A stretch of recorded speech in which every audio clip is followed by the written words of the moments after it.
بسم اللہ الرحمن الرحیم۔ معزز ناظرین کرام، اہل بیت اطہار کی محبت ایمان کا حصہ، اہل بیت اطہار سے محبت ایمان کی شرط ہے۔ آئیے اہل بیت اطہار سے محبت کی برکات اور اہل بیت اطہار سے بغض اور دشمنی کا بیانک انجام سماعت کیجیے۔ المعجم الکبیر کی روایت وجہ تخلیق کائنات صلی اللہ علیہ وسلم کا ارشاد گرامی فرمایا، کوئی بندہ اس وقت تک مومن نہیں ہو سکتا جب تک کہ میں اسے اس کی جان سے بھی محبوب تر نہ ہو جاؤں، اور فرمایا میرے اہل بیت اسے اپنے اہل خانہ سے محبوب تر نہ ہو جائیں، اور میری اولاد اسے اپنی اولاد سے زیادہ محبوب نہ ہو جائے، اور میری ذات اسے اپنی ذات سے زیادہ محبوب تر نہ ہو جائے۔ اہل بیت اطہار سے محبت کی برکات کیا ہیں؟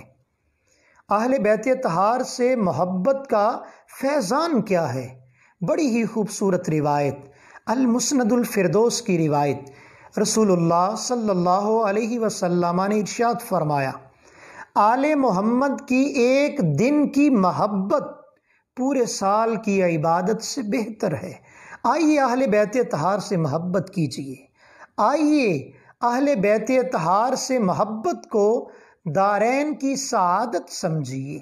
پھر ارشاد فرمایا، جو اسی محبت پر فوت ہوا تو وہ جنت میں داخل ہو گیا۔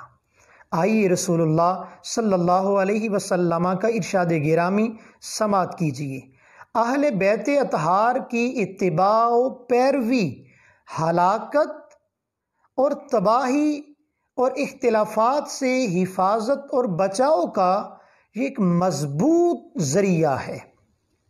فرمایا میرے اہل بیت کی مثال حضرت نوح علیہ السلام کی کشتی کی سی ہے۔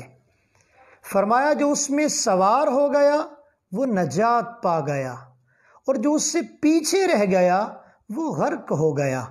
المعجم الاوسط کی روایت، رسول اللہ صلی اللہ علیہ وسلم نے ارشاد فرمایا، اب اس حدیث پاک میں جو بندہ اہل بیت سے دشمنی کرتا ہے، ان کا بغض رکھتا ہے، اس کا کتنا بھیانک انجام ہے، اس کو سماعت کیجیے۔ فرمایا ستارے اہل زمین کو غرق ہونے سے بچانے والے ہیں، اور میرے اہل بیت میری امت کو اختلاف سے بچانے والے ہیں، اور جب کوئی قبیلہ ان کی مخالفت کرتا ہے تو اس میں اختلاف پڑ جاتا ہے۔ اسی طرح المستدرک للحاکم کی روایت کا آخری حصہ سماعت کیجیے، رسول اللہ صلی اللہ علیہ وسلم نے ارشاد فرمایا، جو اہل بیت اطہار سے دشمنی رکھتا ہے اس کا شمار کن میں ہوتا ہے، وہ کن لوگوں کے طبقے میں چلا جاتا ہے۔ رسول ہاشمی صلی اللہ علیہ وسلم نے ارشاد فرمایا، اہل بیت سے بغض اور دشمنی رکھنے والا وہ شیاطین کی جماعت میں داخل ہو جاتا ہے۔ آئیے اہل بیت اطہار سے محبت کیجیے، اللہ رب العزت سے اہل بیت اطہار کی محبت اور غلامی کی دعا کیجیے۔ اللہ رب العزت مرتے دم تک اہل بیت اطہار سے محبت کی توفیق عطا فرمائے۔